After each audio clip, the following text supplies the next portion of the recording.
முதல் வாசகம் அரசர்களாகமம் முதல் நூல் அதிகாரம் 17 திருவசனங்கள் 7 முதல் 16 வரை. நாட்டில் மழை பெய்யாத காரணத்தால் சில நாள்களில் அந்த ஓடையும் வற்றி போனது. அப்பொழுது ஆண்டவரது வாக்கு அவருக்கு அருளப்பட்டது. நீ புறப்பட்டு சீதோன் பகுதியில் இருக்கும் சாரிபாத்துக்கு போய் அங்கே தங்கியிரு. அங்கு உனக்கு உணவு அளிக்குமாறு ஒரு கைம்பெண்ணுக்கு கட்டளையிட்டிருக்கிறேன். எலியா புறப்பட்டு சாரிபாத்துக்கு போனார். நகரின் நுழைவாயிலை வந்தடைந்த பொழுது அங்கே ஒரு கைம்பெண் சுள்ளிகளை பொறுக்கி கொண்டிருந்தார்.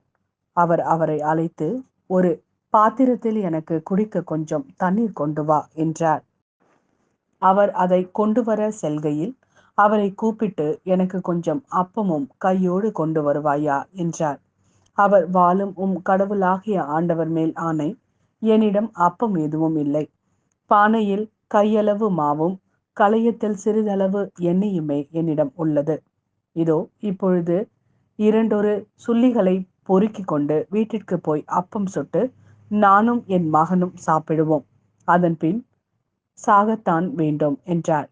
எலியா அவரிடம், அஞ்ச வேண்டாம், போய் நீ சொன்னபடியே செய். ஆனால் முதலில் எனக்கு ஒரு சிறிய அப்பம் துண்டு கொண்டு வா. பிறகு உனக்கும் உன் மகனுக்கும் சுட்டுக்கொள். இஸ்ரேலின் கடவுளாகிய ஆண்டவர் உரைப்பது இதுவே: நாட்டில் ஆண்டவர் மழை பெய்ய செய்யும் நாள் வரை பானையிலுள்ள மாவு தீராது, களையத்தில் உள்ள எண்ணெயும் குறையாது என்று சொன்னார். அவர் போய் எலியா சொன்னபடியே செய்தார். அவரும் அவருடைய மகனும் அவர் வீட்டாரும் பல நாள் சாப்பிட்டனர். எலியா வழியாக ஆண்டவர் உரைத்த வாக்கின்படி பானையிலிருந்து மாவு தீரவில்லை, களையத்திலிருந்த எண்ணெயும் குறையவில்லை. இது ஆண்டவரின் அருள்வாக்கு. இறைவா, உமக்கு நன்றி. மத்தேயு எழுதிய நற்செய்தி அதிகாரம் 5 திருவசனங்கள் 13 முதல் 16 வரை. நீங்கள் மண்ணுலகிற்கு உப்பாய் இருக்கிறீர்கள். உப்பு உவப்பற்று போனால் எதை கொண்டு அதை உவர்ப்புள்ளதாக்க முடியும்? அது வெளியில் கொட்டப்பட்டு மனிதரால் மிதிப்படும், வேறு ஒன்றுக்கும் உதவாது. நீங்கள் உலகிற்கு ஒளியாய் இருக்கிறீர்கள். மலை மேல் இருக்கும் நகர் மறைவாய் இருக்க முடியாது. எவரும் விளக்கை ஏற்றி மரக்காலுக்குள் வைப்பதில்லை. மாறாக விளக்கு தண்டின் மீதே வைப்பர்.